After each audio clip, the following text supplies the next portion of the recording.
सुप्रभात छात्रों। आज हम शास्त्री प्रथम वर्ष का क्लास लेंगे जिसमें हम आप लोगों को विसर्ग संधि पढ़ा रहे थे।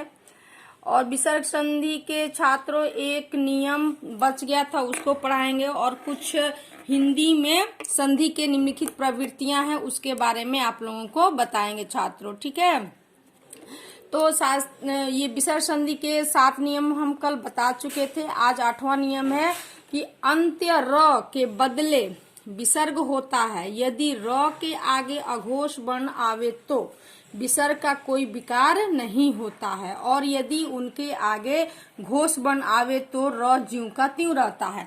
यानी कल छात्रों आप लोगों को हम घोष वर्ण बता चुके थे। ठीक है, आज अघोष वर्ण बताते कि अघोष वर्ण क्या है। घोष वर्ण में बताए थे कि प्रत्येक वर्ग का ये तृतीय, चतुर्थ और पंचम वर्ण है ना। इसी तरह अघोष वर्ण में प्रत्येक वर्ग के प्रथम और द्वितीय वर्ण क, ख, च, छ, ट, ठ, त, थ, प, फ तथा तलव्य मूर्धन्य स दंत स।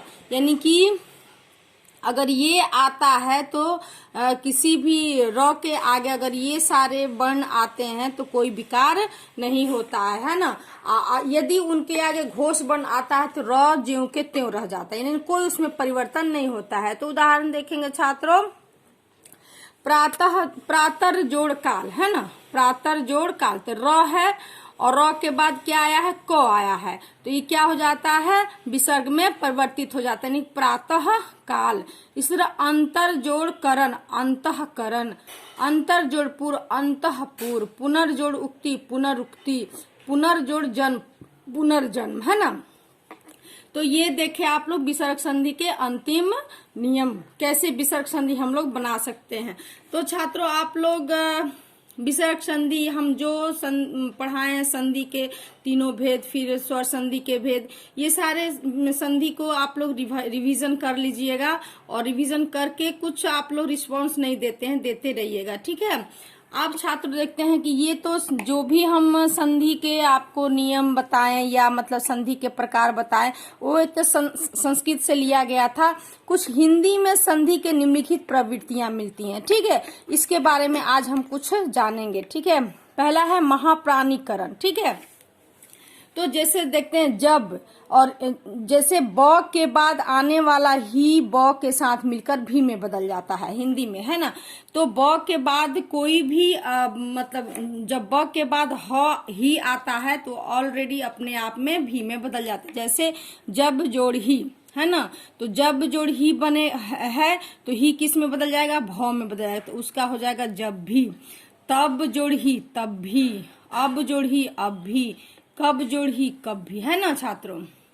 उसी तरह कोशीकरण है ना, कोश में दिया, जैसे पोत जोड़ दार, तो जो है वो क्या होगा, आधा हलंत है चूंकि, तो ये तो द में परिवर्तित हो जाएगा, तो क्या हो जाएगा, पोदार है ना।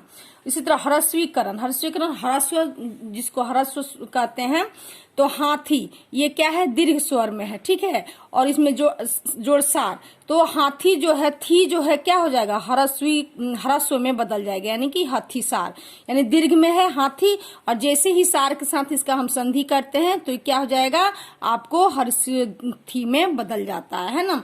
इसलिए लड़का जोड़पन, ठीक है, ये ह्रस्व है, लड़का आ दीर्घ, तो ये क्या दीर्घ है, आ है लड़का दीर्घ है, तो ये क्या हो जाएगा, पन के साथ जोड़ने पर क्या हो जाएगा, ह्रस्वीकरण में सिंगल मतलब लड़कपन हो जाएगा। ठीक है, यागम यानी यागम या, जैसे कवि जोड़ ओ, तो जो कवि जोड़ ओ में कवि में ओ जोड़ेंगे तो ये ओ क्या होगा, यो में बदल जाएगा छात्रों, तो क्या हो जाएगा, कवियो। इस तरह निधि जोड़ ओ, निधियों। ठीक है ना।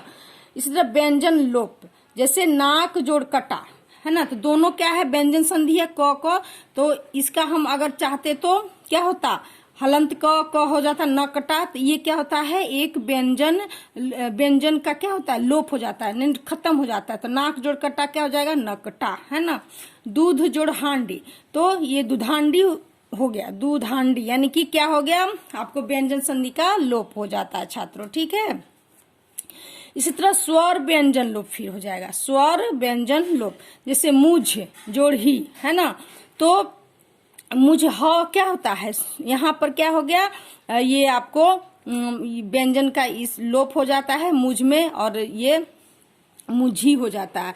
जहां जुड़ही जहीं, कहाँ जुड़ही कहीं, वहां जुड़ही वहीं। यानी कि हिंदी में ये छोटे छोटे जो है कैसे संधि बनते हैं और किसका लोप हो जाता है वो देख रहे हैं, ठीक है।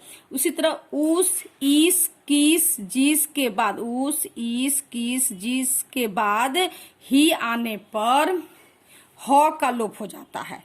जैसे ही ये उस इस के साथ हम ही का संधि जब करेंगे तो क्या होता है, ही जो है ही का क्या आने पर ह का लोप हो जाता है।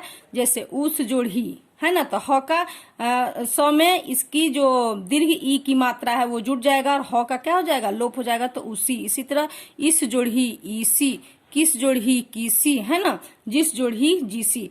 तो छात्रों यहाँ तक हम हिंदी के संधि की जो प्रवृत्तियां हैं आप लोगों को 7 गो बता दिए, और आगे कुछ बच गया है जो कल एक और क्लास हम आपको लेना पड़ेगा, ठीक है छात्रों।